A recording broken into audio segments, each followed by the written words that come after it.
Alain, propos d'un Normand. Sociologue. Ne perdons pas l'esprit.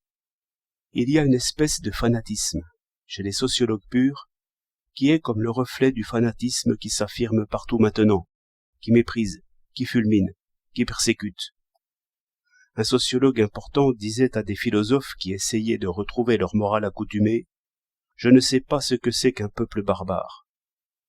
Il voulait dire que la force et la cohésion d'un peuple comme tel définissent entièrement la vertu des citoyens. Est louable et bon ce qui est fait conformément à un rite adoré, c'est-à-dire ce qui marque la pression de la société sur l'individu, mais sans contrainte, par la foi et l'amour seulement.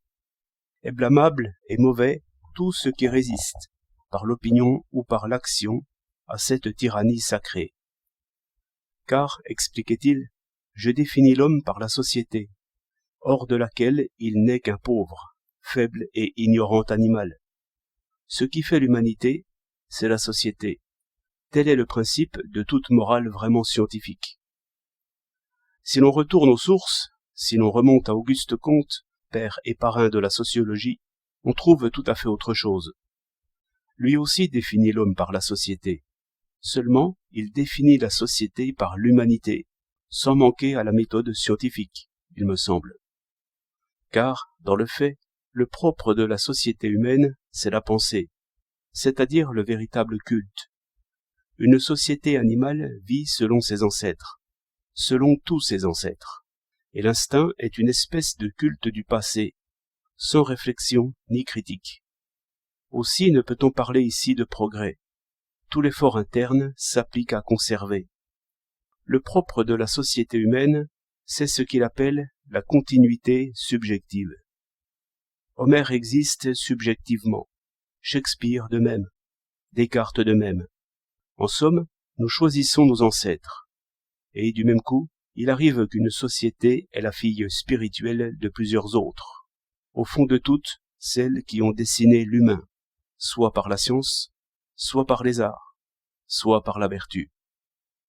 Dans le fait, et aux yeux d'une science rigoureuse, aucune société humaine ne se suffit donc à elle-même.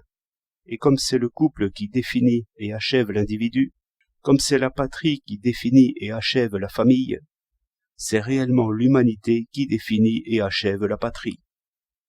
Certes, ce profond moraliste a bien vu et fortement enseigné, dans sa politique, que l'inférieur porte toujours le supérieur, le sang et la force venant toujours d'en bas, et que, comme la patrie n'est aimée et même connue que par la famille, ainsi, l'humanité n'est aimée et même connue que par la patrie. C'est en cela qu'il est sociologue. Mais, quand il dit que les morts gouvernent les vivants, il entend les plus grands morts, les morts choisis, grecs, latins, allemands, italiens, anglais, aussi bien que français. En sorte que, par cette élite immortelle, l'humanité, déjà mieux que vivante, fonde par sa loi toute patrie humaine, comme la patrie fonde, par sa loi, toute famille humaine.